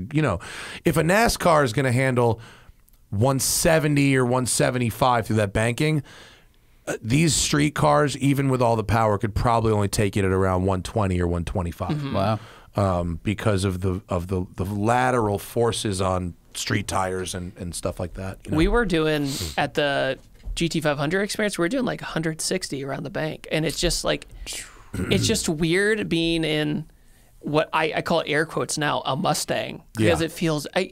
It's so hard to describe to people how different the S550 feels to the GT500. Like, with the gearbox, so especially. The power actually makes it to the ground. Yeah, you don't feel like horses are escaping through the shifter. Yeah, I love the car, and it's one of those things too, because I've owned Mustangs in the past. People are like, "Oh, you're just saying that," because I'm like, "No, seriously." No, the 500 is very, very good. It's very good. Yeah, the 500 really moves the muscle car game forward. 350 is still really fun though. Oh yeah. Yeah, I saw your video the other day. Yeah, nothing wrong with a 350. Yeah. 350 is fucking great. And the normal ones are going down in price finally, so people can actually try it out. But I'll tell you what was a little different this time when I had the R. Which I drove in 2016 and fell in love with it. Yeah. It was very, very good this time. However, I really got more sensitive to the tram lining from and the darty front end. The things that make it handle so well when the tarmac is good, you really get into a fighting match with it if it's not good. I drove the 350 the first time at, they keep changing the name, but is it Miller Motorsports Park in Utah now? Yeah, it's like Ford something. Yeah, it's where they had the Octane Academy and all that. It was great. What do they call it? I did so many laps on that track, but yeah, like there's a few divots on that track, and your tire would go yunk and go over a little bit, and you're like, okay, but. It's like, I think you described it pretty well. Like when you're on the called Utah Motorsports Campus now. That's a terrible name. It's in a town that starts with a T. I can never pronounce it. It's Tulele or Tool or Tulele. T-O. Oh my God. It's right outside of Park City. T-O-O. It's a, what the fuck is the name of that town? T-O-O-E-L-E. It's just like a charming little town. To LA? Yeah. Is that it? Is that to LA? I think so. Okay, I'm so sorry. Is there a Anybody from Utah? pronunciation on the wiki? How do you pronounce it? Tooele. Really? It's pronounced Tooele? Get the fuck out of here. Do you remember TJ Fry? Yeah. He was my instructor that day. Oh, really? Great guy. Oh, TJ Fry rules. He's so good. He lives his best life in an RV now, I think. And he just moved north out of Bozeman to a new house, like in okay, further sweet, north because he was Montana. living in an RV for like a year or two. Yeah. That RV life. Yeah, in it's Montana. Very tempting. It's probably cold. Yeah, it's gotta be cold cold. into it though. It's got to be freezing, right? The RV life in winter. I mean, you need a heater In Montana? You need like a hard line to power or something because the insulation of an RV is not great. So heater and clothing. But, You need to be on full shore power the whole time. Yeah, they were. Sure. You like winterize the RV, so it's like it's on stands or whatever, and it's just like in a yard or something like that. Yeah. I've ridden it a million times, but I finally drove. We're in Atlanta a month ago. And the first time? Yeah, that was Get my out of first here. time. You've been on there for years. Yeah, I know. What'd you drive it in? Stage 3 Roush. It was for Skip Barber. Oh. Yeah. These things are fucking junk, aren't After they? you drive the GT5, God dang, dude. It makes a weird sound. You want to go... You took everything about the Mustang and modified the wrong things. It's not just that they did a bad job improving things, it's that they tried to improve the wrong things. It just, I was like, I should have done that in the reverse order, you know? If you've driven a Shelby, you will not be happy with that Roush car. No, I don't know why they keep giving me cars. I keep taking them and testing them, but those Roush cars are just, for a company that associates themselves with the factory and that you can buy in the dealers, those are not good packages. What do you think about the Mach 1 coming out? Isn't it the Shelby gearbox? It's a Tremec. It is. But it's not the auto gearbox that's in the 500. No, it's the Tremec manual. Yeah, the T56. GT350 gets with the bullet engine, right? Isn't that basically it? Yeah. That's it, right? Yeah, they're doing 480 horsepower. Yeah. Handling pack. Is this a 1LE? It's kind of the 1LE, right? I kind of see it as like, remember like the 13 Boss 302? Yeah. Like that's kind of how I look at it. But that was a great car. I know it's better than the PP2 or whatever. They say it's better than PP2, but I did a video on it, and a few guys from Ford were not happy what I had to say. They're like, it's better than a new Boss 302. But apparently, there's more to it than just the gearbox and just that. But no, the gearbox is a big deal. It is a big deal. Revised suspension. I don't like the it's the their MT82 track pack garbage. 3 kind of. It's their GT3 RS, but it's going to come in below the GT350R. It's cheaper than that. It's replacing the 350s in general. Right. So it's a little cheaper than the R. But it's not a Voodoo engine. No. Yeah. And that's where I'm like, yeah. But I don't think they want to continue warrantying those engines. Right. That's like the thing with the flat plane cranks are they usually only use them in small displacement engines because when you get beyond a certain displacement, the vibrations become an issue. Yeah. And so that is one of the things that those engines in production have had issues with. Yeah, and especially the first 2 years. Yeah. After that, they did do some refinements, and you don't see it as often. You don't see the failure the rates reliability. as often. Yeah, I haven't really heard about them. People regurgitate the 16, 17 problems a lot, but I don't hear a lot about the 1920s having problems. No, I know we've gone down the blue oval path, but I finally drove the Ford GT though. Oh yeah, they're interesting, aren't they? So fun. It's such a it's such a homologation race car. It's not a street car. Have you ever gotten your hands on an RS200? No. Yeah, I'd love one. That's like one of my goals to like at least ride in one of those. It's possible. Cool. Eventually, it is totally doable. Yeah. Somebody will have one, and you can drive it. I'm sure. Yeah, those cars are cool. Whenever I think homologation, I think Audi Quattro and RS200 and well, those for sure when we're talking about rallying. But I just like in terms of it in like a pure like this, the Ford GT to me is the modern equivalent of that Bizzarini that Doug brought by. No, that's where my brain went when you said that. Yeah, like there's shit about that Bizzarini where it's like, oh, wow, you've done some things here, and this really shouldn't be on a streetcar, but I see why it is. And it's the Ford GT like that. Like, you drive it, and it's like, why do I hear every pebble hitting the inside of the tub? See, I'm smiling while that's happening. I'm like, sweet, it's doing what it was supposed to do. That's race car shit. And so if you're mentally going, yeah, homologation race car, then you're in the right place. But you drove the old one, right? I've only ridden in them, never driven one. That's one of the best street cars ever made. It was a terrible race car. Like two people took them racing and they were fucked. Yeah. But one of the best street cars you'll ever drive. Yeah, I mean, buttery smooth. Old super speeder days. Dude, that was when me and Rob used to fuck with the red one from Super Speeders. That's what I think of when I think of that GT. Was the rental car at Gotham. That car was crashed 5 times. I heard, and it was still the best driving car in our fleet. So wild. That car was so weird because it was a Ford. Yeah. Nobody wanted to rent it.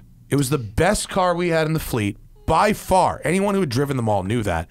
And it sat there every fucking weekend. And that was why Rob and Noah took it on that fucking bull run, because all the other cars were rented. They're like, yeah, whatever. We'll take it. Yeah, it was like, oh, well, we'll just take whatever's fucking left after the end of the weekend. And they took that.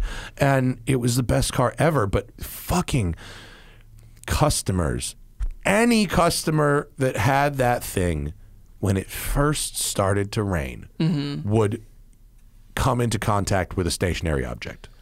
They never crashed into other cars. There was telephone poles and walls and, I mean, all kind of shit. And it was crashed so many times. And they no traction control, right? None. Free traction control. No traction control. And the original tires. No traction control. No shitty tires. Ford GT, Carrera GT, Viper ACR 911 GT2. Yeah. That's the end of the no traction control era of crazy town. Yeah, because we were talking about no traction control, my brain went to the Carrera GT and that too. And all those cars are going to be enormously valuable for that exact reason. For that raw feeling. And Ford GT is so awesome. So gorgeous. Sounds incredible. This is going to be a terrible part of the show, but I have to pick up the shop phone right now. Sorry, live people. This will get edited out of the recording. Making a note. What's our timestamp? Timestamp it right now. We don't have to scroll through it.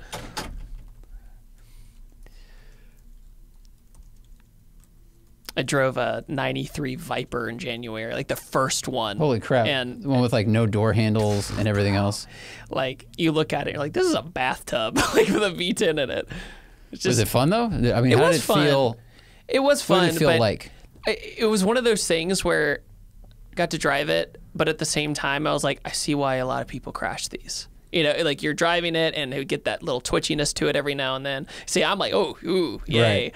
But to like the lawyer or the surgeon or whoever just bought it. Right. Yeah, I think was it really stiffly sprung? Okay, so that's not great. Yeah, so but I forgot how like minimal it was. You know, the top was an afterthought. You know, it was like this piece of cloth. I think the first one didn't have windows, right? It didn't have windows or door locks. Think it did. It was like a concept car. Yeah, and because you know the whole philosophy, you probably know this, but the whole philosophy was it's the new Shelby Cobra, but.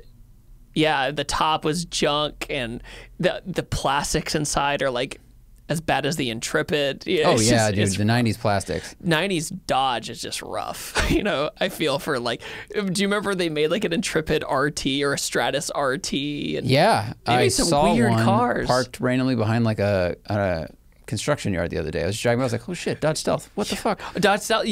I saw one of those that was immaculate the other day. They're cool. And I went up to him and I was like, dude, I'm so happy. You have the all-wheel drive version, everything. He's like, yeah, I just fixed it. I'm like, yeah. Because isn't it a Mitsubishi 3000 GT underneath, which is also super complicated? You believe it or not, there's quite a few of those in Georgia. The 3000 GTs, they're pretty popular. Like, I'm shocked because when I lived in Virginia, there was like 3 of them and they were always sitting. But yeah, the VR4s, it's funny whenever you drive a VR4, like the Active Aero doesn't work. And of course. I mean, it was so ahead of its time, but then like they just didn't. 4-wheel steering, right? Yeah, and it worked. 4-wheel steering worked. It's a lot like I think it's the 4th gen Prelude had the 4-way steering. The SH. That's such a party trick. Like I knew a kid named Matt Holder in Virginia, and he would pull into the night car and he'd be like, watch this, and just turn his wheel, and everybody be like, what? Wow. Yeah, because especially if you don't know a lot about cars, you're like, is your car broken? Is your car broken? Why? Yeah. Well, that's how back in 2010, I went to a night car meet. And this is like right when I'm like digging my teeth into car stuff. And I'm in Virginia Beach and see this IS300 that's just cambered out of his ass. You know, I'd be like all the way down. I'm like, what's wrong with it? You know, like I just didn't get the culture yet. Did someone steal your springs when you were in the store? Yeah, I just didn't really get it. And the whole stance thing, I get it now. But even to this day, I'm kind of survived. I'm still surprised it's still like as big as it is. Me too. Because the cars look... It's like a purely aesthetics move, at least the way, because I used to make fun of it, and then I kind of just started looking at it, and then I'd look at those cartoons people make where like the wheels are super cambered, the car's stretched. I'm like, those are cool, and I'd look at the car and be like, that's dumb, and I was going back and forth being a hypocrite, and finally it's like, look, this is like, it's like the lead sled cruisers of the 40s, you know? That's how I look at it Those don't drive too. well, but they're just like, look at the work I can do to this car and turn it into art. James Hetfield's car, like those are gorgeous. But they probably are like low. Oh, like super low. But it's just about, you know, for us, it was more about how do we make this car perform better? How can I go drive and do these things in it? So for my brain, to see someone who doesn't want to do that, I didn't understand. But there's also people that probably are the opposite. They're like, why do you want to drift and just burn your tires up? Like, your car looks like shit. You know, you could do this and this and this, and it's more about the aesthetics. Speaking of like burnouts and stuff, does LA have a big takeover problem? We had a big problem in 2015. Okay. And let's see. So 2015, 2014, it was a growing problem, like all around, you know, in California in like 2013, 14. I was following all the Instagram accounts, you know, getting entertained by it. And then I was working for the Drive Network at this time. And I was following the accounts, and we were talking about doing a story about these people. Sure. And so sideshows. Sideshow stuff. So one night I'm sitting in the office, and it's like midnight, and I just see people are starting to show up at one place. I was like, you know what? I've never gone to these. I'm just going to show up with the camera. See what happens. So I show up down in Crenshaw in whatever the cross street was, and it's like, it's what you expect. There's a crowd of people stopping at an intersection. Cars are doing donuts in the middle. And I'm there. I'm kind of like nervous. I look like a cop. Just minding your own business. I'm driving my Crown Vic. Like, I'll mind my own business carrying a camera, but I'm just like, this is really interesting. And then a helicopter shows up, and everybody scatters. And I'm like, all right, well, I'm just going to follow the accounts and follow these people. And so we started moving from location to location. Where this night ended at 3 a.m. is I left. I was like, all right, it's 3 o'clock in the morning. They're still moving around the city. I'm just done. I go back to the office. I listen to a scanner and keep following the Instagram. This is the night where 3 different departments of law enforcement decided to put an end to this. So sheriff, LAPD, and CHP were like out in force. That's why they were following the groups by helicopter. Got it. They were also following them on social media, like they had people paying attention. I mean, what do you think is going to happen if you're posting all this or live streaming? No kidding. You're live streaming where you're going. So that's the night they shut down the 105 freeway, because all these people went to a big parking lot, and the cops full on shut down the 105 freeway and just wrote tickets and pulled things. And they got really aggressive in the following year about pulling cars. And after that, it got a lot quieter. So I know it still happens a little bit, but it's not as publicized. Most people just kind of went back to like, let's just street drift and drag race. It's a big problem in Atlanta right now. Huge problem, especially during the pandemic, because they're just like, oh, we'll just do it. We have time. Like, you'll look at, you know, when you go to Atlanta and you're on I-85, usually where you sit in traffic and the skyline's on your left, they'll do it right there on I-85. Oh my God. Yeah, it's pretty ridiculous. And but tons of kids come up and ask me, Matt, we're talking about takeovers. Oh, yeah. Yeah. It's Sorry about that. I just had now. a sales call that went much longer than it was supposed to. I apologize. No, but Atlanta, we were talking about LA, and he was telling me about how LA had like a takeover problem at one point. I think parts of LA do, yeah. And remember they created that big crackdown that's like, it's gotten a lot quieter. But Atlanta is bad right now with it. It happens a lot. I was part of a motorcycle takeover on the 405 freeway. And by part of, I mean, I was caught there and I couldn't go anywhere. You just sat there and went, all right, I guess sat this is there and happening. went, oh, come on, get this fucking over with. I'm just trying to get home. I was like up in the mountains shooting. I was exhausted. I'm just trying to get home. It's like 11 a.m. on a Tuesday. I'm like, you guys really got to do this right now? It's such madness. It's funny because I'll go to like the skate park or wherever, and kids would be like, so David, what do you think of takeovers, bro? And I'm like, I don't like watching cars do donuts over and over again. That's just not my thing. Exactly. And it's like, and they go, why not? And I'm like, well, because eventually someone's gonna. It sounds so old. It's like someone's gonna get hit. They get hit all the time. Because they do. They get hit all the time. Someone gets a trunk to the fucking hip. And that's why people are there, because someone's gonna get hit and they assume it's not them. Right. Yeah. Yeah. And so this kid the other day, he was at like the local park, and I was just hanging out, and he had this giant dent in his Ford Focus's door. And I was like, I wonder how that happened. But anyway, he comes up and he goes, hey, nice to meet you. I watch your stuff. I was like, oh, that's so nice, man. He goes, what do you think of takeover? So I'm like, here we go. And then I was like, so what happened to your door? He goes, I got hit at the takeover. And I'm like, full circle. Yeah, but he's probably 20, 17. All the people They're flexible. Yeah. All the people who ask me about it are like sub 25. Yeah. Right. Yeah. And they're just going through It's like the people who are like, bro, do more road rallies. I'm like, go fuck yourself. Those were real tickets. Yeah. Tens of thousands of dollars. I'm glad you were entertained, but suck a dick. Those are real tickets. Yeah, like if you want to go watch it again. Yeah, you can watch the same video again. It's still there. Well, I remember watching you guys on those and going, wow, that seems cool. The older I got, I'm like, I'm good. Yeah, no, it seemed cool at the time too. Not really Yeah. cool. Zach, the people have a lot to say today. I feel like they did. You pulled up a fucking thing before. It seemed like you were, woof. Oh, is that just that page, or is there? No. It seems scrollable. Oh, it's boy. like this. All right, we'll go through these that are the ones worth doing. And if I don't read your question, it's because it wasn't good. Sorry, that's mean. No, that's mean. But sometimes people need to be. The world's a cruel place, David. Yeah. Miguel says, David, if it wasn't blue, what color would you have named your channel? I honestly don't know, but speaking of that dude in green, I was working with Garrett Mitchell, aka Cletus McFarland, in Florida. We were doing a beater car road trip with Ferretti, and overnight he vandalized my beater car and spray painted that dude in green on the side of it. Yeah. So it's just it's been done. Yeah, it's been done. It's been done, and I think there's opportunity for memeing. Miguel, go ahead.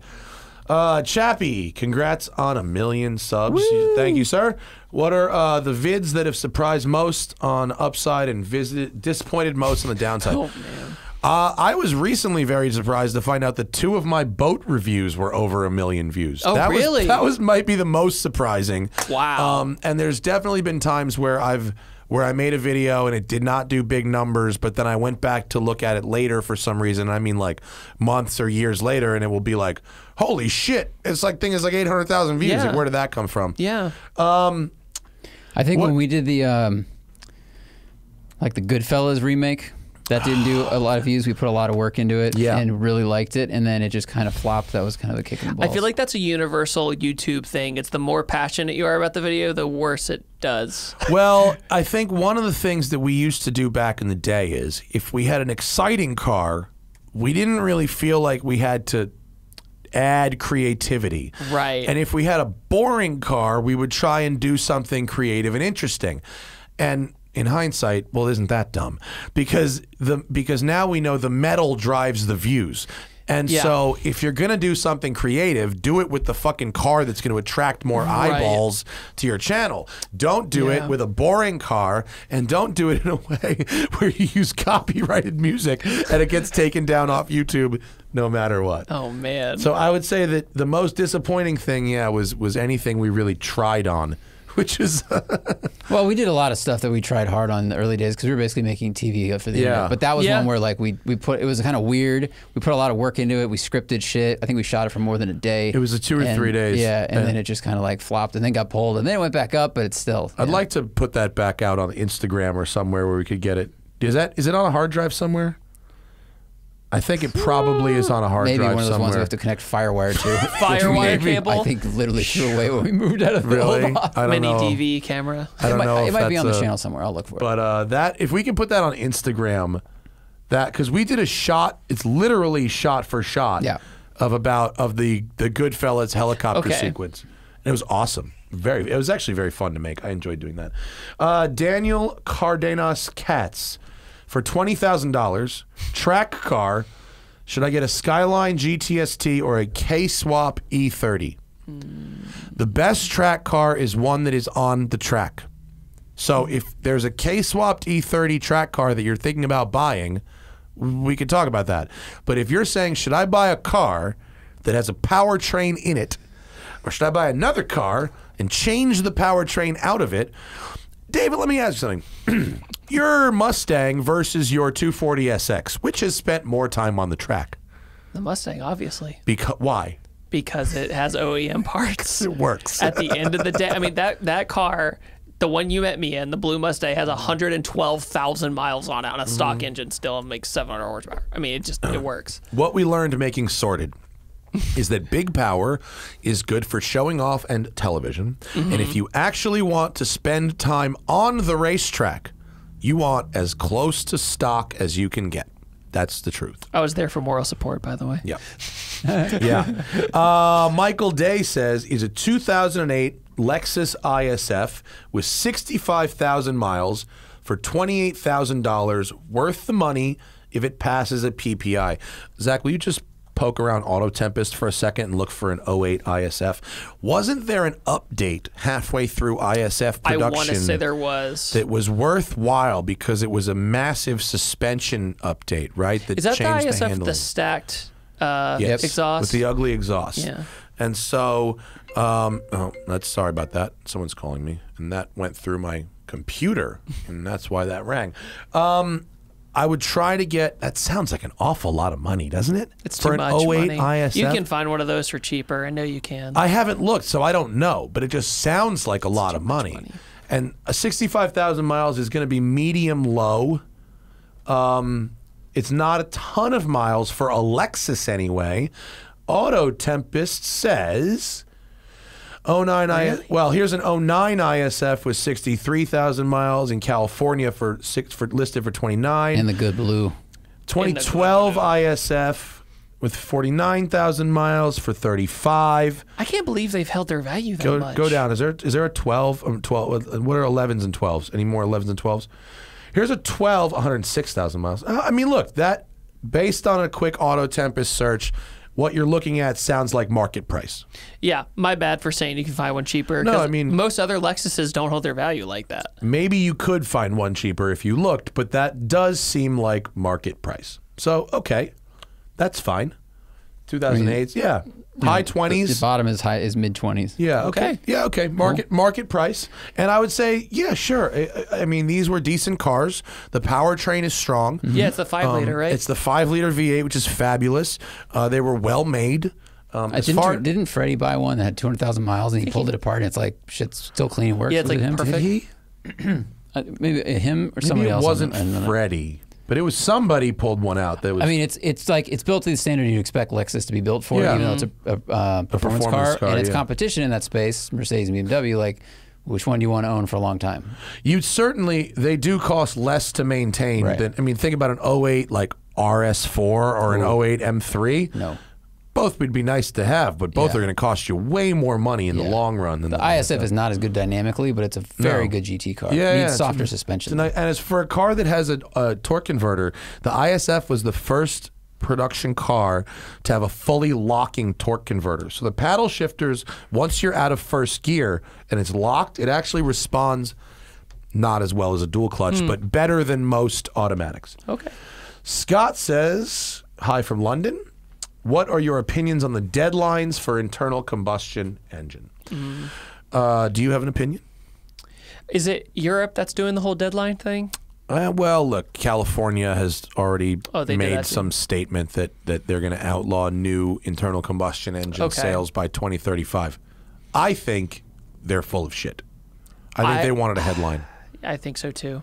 I think it's a publicity thing, but not to be like tinfoil hat, but honestly, I just don't see it because it's not tinfoil hat. If you look at, I think that perfect example is like what Jason from Engineering Explained did. That comparison between building like an economy electric car versus like Skyactiv combustion engine from Mazda, and in the end, the math isn't there. The math just isn't there. Yeah, the math isn't there. The infrastructure's not there. Yeah, and I'm not saying I don't like electric cars. I think the Taycan is amazing. Yeah, and stuff like that. But yeah, we say that as a prediction of 2035, I think it's going to be one of those things where it's like, let's make it like 2038 now, and then 2040 now, and then 2040. It's just going to keep going. They'll either kick the can down the field, or they'll walk it back. I think so too. Because you get your headline 1A. That's where your headline goes. The they're walk so back goes on the B17. You know what I mean? Like the retraction never gets the. No. It's a good question though. It is. Yeah. Oh, nope, another customer's here. Clinton, thank you for taking care of business right now. Blah, blah, blah, blah. Dante Zero says, I'm gearing up to buy and tweak a Fiat 500 Abarth. Suggestions for good, fun street shocks. If H&R or Eibach make some? Yeah, I mean, well, those are springs. Oh, I'm sorry. Did they make shocks? I mean, look, KW, Bilstein both make very high quality hardware. Coney makes good hardware. Yeah. BC's been doing a lot of stuff. I think it's more about BC Racing, sure Fortunato. You have plenty of choices. I'm not sure who really makes like specific for the Fiat. See, that's why I was confused. I was like, could Eibach or say H&R make a kit of just like a better shock and spring setup or something like that? If you don't want that harsh coilover, like, especially if you don't know how to dampen coilovers properly, then your life's just going to not be fun. Exactly. I don't know who makes a specific 500 mat. I think 500 mat. Oh, Road Race Motors. I was going to say Road Race, probably. Road Race, yeah. Well, they probably don't make the shocks. They're probably distributors. They probably have a kit. Here we go. That's got a Bilstein PSS coilover kit for $1,000. They got for $1,000. Here's $100 difference. You go Megan Racing coilovers for $900. Yep. BC's for $1,000 or Bilsteins for $1,100. Bilstein, 100% Bilstein. Yeah, you'll be fine. You gotta go with the Bilsteins. You'll be good there. Bilstein. Aaron Kramer remembers the 40K cake. Oh, yeah. The cake on Rally North America 2014. Oh, man. Oh, Aaron's a good dude. I love Aaron. Yeah, Rally North America 2014. Shout out. Thank you, buddy. Carl, thanks for the donation. Gear Bahal says, David, I'm considering moving to Atlanta. What is a good place to live in that is commute distance, presumably to downtown, but positioned easily to get to mountains? Depends on how rural you want to go, but I would say like the Buford area or Flowery Branch. Flowery Branch is like where the Atlanta Falcons train, so it's not too far out. That Alpharetta is a common choice, but it's a really nice area, a little bit more traffic. But yeah, a lot of people will say Marietta, but it's just too crowded for me. All right. Yeah. I don't know where the mountains are in Atlanta. So what you do is you just hop on like 985, and there's a little mountain town called Helen. I remember Helen. Yeah, so Helen, it's like a German town. It's like one of those Alpine cities. It's such a charming little stupid thing. But I was up, so I'll make this quick, but I was up there recently filming, and I was in a parking lot just doing dolly shots of a car, and I hear, and I look up, and a black bear is staring right at me, like where Zach is. And I'm like, hey, black bear. Hi, bear. And he just goes, and just keeps walking away. And then not 5 minutes later, I saw him go to like somebody's front yard and a few other things. 5 minutes later, cop shows up and he's like, hey, y'all okay? I was like, yeah. And he goes, oh, that's just the local black bear Josh or whatever name he used. We just gave him a name. He's here all the time. I'm like, okay. That's Steve. Yeah, Steve. He likes Helen and dogs. He pulls up really and screeches. He's like, you guys see a bear out here? Like, my bear got out. Fuck. Yeah, if you're trying to go to the mountains, that's like the best place to go is like Helen in that area. All right. What up, Helen? Stephen Wolf says, any advice? Oh, here we go. Any advice for a first-time cat owner? Now we're in the fucking wheelhouse, I've had cats too. You do have any cats? I used to when I was younger. Now I'm severely allergic, and it sucks. Oh, no, that sucks balls. Okay, so for cats, what you need to do with cats is you need to realize that cats have a natural cycle. Okay, and you can control that cycle in a way that will be good for both you and your cats. And the cycle goes like this: hunt, catch, kill, eat, groom, sleep. Okay, hunt, catch, kill, eat, groom, sleep. And that cycle for a cat happens 3 times a day. And you can control when it happens by doing what's called active play. Active play is when you have a toy on a string on a stick and you make your cat hunt. It's a bird or a mouse and you make the cat hunt it, right? And you play with them for 20 minutes or so, get them really running around, energy. If you can teach them to fetch or if they like to fetch, that works great too. And then you let them kill it. Like, you can't just have them chase it around but never catch it. They have to catch it, and then after a while, they'll start to like bat it around and kill it, right? And then after they do that, you feed them. And when you feed them, now we're at hunt, catch, kill, eat. After that, they will groom themselves, and then they will sleep for 4 to 6 hours. And so you do that in the morning before you set off to work. You do it in the afternoon, like in the middle of the day, and then you do it again before bedtime. And now your cats will be at peak energy when you're around and the lowest energy when you're gone. Yeah. And if you need a reminder of this, you get the book Total Cat Mojo by Jackson Galaxy, and then also get the book Catification by Jackson Galaxy, which will tell you how to set up your house so that your cats don't destroy your furniture.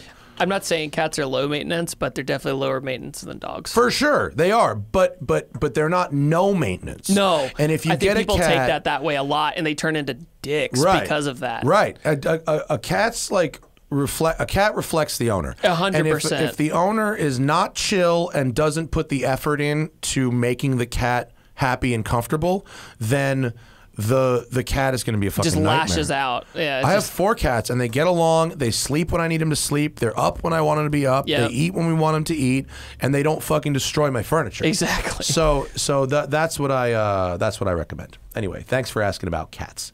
What else we got? Blah, blah, blah, blah. And also, by the way, Steven, thank you for rescuing a bonded pair. Bonded pairs are great. That's like a brother and a sister usually, and or 2 siblings. And a bonded pair is awesome. If you have the chance, if you're thinking about adopting anybody, if you're thinking about adopting one and the shelter has a bonded pair, get the bonded pair, because 2 is more fun than 1, but it's almost no extra money or extra work. No, we've one, had we always had like a pair growing up. And having 2 is and great. And they're so much happier that way too. Yeah, not if you got 2 random cats and put them together, it could be hit or miss. Yeah. But if you get a bonded pair, they're going to have a really happy life together. Yeah. Chris Mathis says, can you comment on what Road and Track is doing with their membership subscription plan? I don't know. I know. I mean, I kind of know. I know they're going from 12 print issues to 6, increasing the quality of the 6. Unfortunately, I think the business model for paper magazines is upmarket. Right, yeah. 000, Road Rat are doing it really well, and the flimsy regular magazines we're used to are not doing that well. But people are willing to pay a little bit more money for a higher quality product, and so that is what I believe Road and Track is going for. I have a story in the newest, I don't know what issue it is, coming up about the 765 LT. Moto Zan, one car from all of motorsports that you can drive on the street. You are the only person allowed to drive this vehicle on the street. Pick a race car from any motorsport. You can drive it on the street. What are you going for?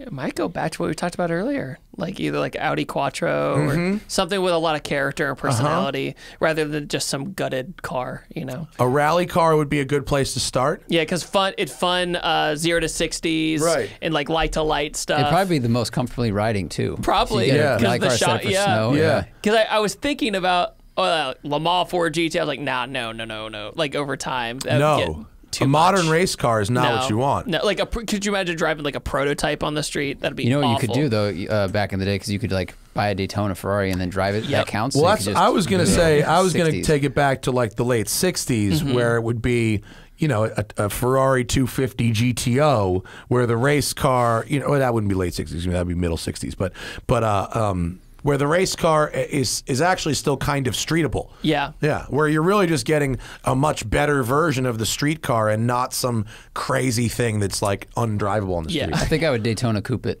Oh, Daytona coupe? Yeah, Shelby Daytona coupe. I saw Richard Petty's original one, the blue one, at Ray Everham's garage. It was pretty cool. Sick. So good looking.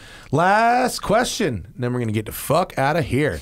I literally have customers waiting over there. I should probably go talk to. Okay. Look what's happening in look what's happening in the driveway right now. There's like multiple things going on right now. You're like, I'm trying to have a nice conversation. Yeah, and Clinton's on overtime now. Oh, damn it. I should do both ends of that math. Sure. We make more money doing this podcast and having to pay him overtime to watch the front door. We should not end the podcast early just so I don't have to pay him overtime. That's penny smart and dollar foolish. That's a good saying. Last question. Dustin Height. Did I miss the value window for buying an ST205 Toyota Celica GT4? He said prices are now $19,000. You know, maybe. Yeah. No, actually, the answer probably is no. I think that is not the peak for that car. I don't think that's top of the market. It's going to go up. I mean, because I remember seeing the GT4 the first time, and somebody's like, "Yeah, I got this for like 13 grand or whatever." Yeah. And I was like, "In what year is it?" You know, it just. But did you say it's such a cool car. in Canada? I got it for 13 grand in Canada. In Canada. Right. So that US, it's unfortunate, but U.S. market and Canadian market are not the same thing. If 19K is the going market rate for a nice one, I think that is not top of the market, and you could probably buy in at that price and not hate where you ended up. I think so too. And it's not like you're dumping like 30 or 40 grand into a car you don't know how it's going to be. Right. I think it's not a dumb move, but the only thing I've heard about those cars from my JDM folks is that there are a lot of unique parts to that car, more than you'd expect, and that can result in maintenance and repair costs that are far higher than you would expect for a Toyota. Because you'll probably have to maybe custom fab something or get a CNC guy to do something. Like that's what always kept me away from a lot of the like really niche import cars that are getting legal now. I drove one of those mini Pajeros recently. Oh yeah, was it cool or? Yeah, it was like another K car, you know. But it was neat because we had the big one and the small one, so we were just checking out the differences. But the dimensions were exactly the same, just scaled down. Oh, that's very funny. The ratio was the same. It's the same. Oh, that's funny. So I drove the big one and then hopped into the small one. Yeah. I was like, has there ever been another car company that did like a big and little version like that? Yeah, the Bronco. No, I mean like down to that scale. Oh, to that scale. I no, mean, I don't it think is. So. The Bugatti Pajero just Mini released that mini Bugatti go-kart thing. Oh, really? Yeah, it looks like a Type 35. Oh, there it is. Yeah. Oh, wow. That's awesome to see them side by side. Yeah, that's hilarious. It's pretty ridiculous. Yeah, that rules. But the Pajero Evo, the one is the big one. The cool one. Is the big one, though, not the small one. Is the big one. It's the big one. Yeah. But mini Pajero's very funny. Yeah, it's pretty neat. That rules. What do you want to promote anything while you're here? That Dude in Blue on YouTube? On YouTube, Instagram, Twitter, all the good stuff. All that good shit. Yeah, all that good stuff. Very self-explanatory. Did you do the Adventure Drives fall thing? I did not. Okay. Yeah. We're going to wait till next year and go back to Europe. Me too. It's, I really feel like obviously the Adventure Drives guys do a great job, but the uncertainty of pandemic when planning a trip like that is definitely come into play. And also, I don't find the, quote, cultural stops to be all that interesting in America.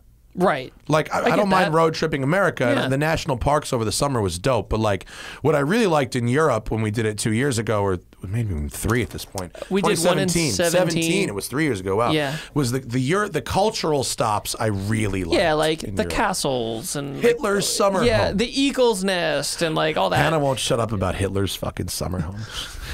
Remember I don't mean that in terms of right? like, remember how nice that was? She's like, do you remember when fucking Ferretti took us to Hitler's vacation house? Yeah, that's very weird.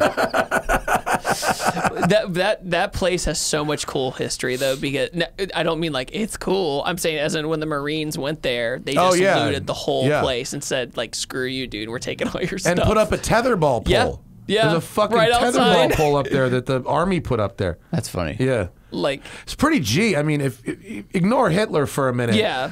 If it's just somebody else, just call it somebody a little more noble, said, you know what'd be great? Fucking up there. Put it up there. Yeah, 100 people died to build this place, and he was scared of heights. Wow. After all that time. The guy had forethought. Really? Sure. Yeah, right. Dude, thanks for coming in. Yeah, I had a great time. Regards to Alejandra. I will. Tell everybody in the ATL that I said what up. Absolutely. And thank you all for joining us live and submitting your questions. We will see you guys next week. Oh, did I get Cadzilla wrong? Someone said I was right. Cadzilla is the ZZ Top guy. James Hetfield is not Cadzilla, but they're similar styles, Crazy Hot Rod. Okay, sure. Sorry, guys. I got my metal guitarists' vehicles mixed up. Yo, my bad. A lot of weed, a lot of years. Tradecraft Farms. What up? Shit up. Ganja sponsored. That Dude in Blue everywhere. That's our show, folks. Have a great weekend. See you later. Goodbye.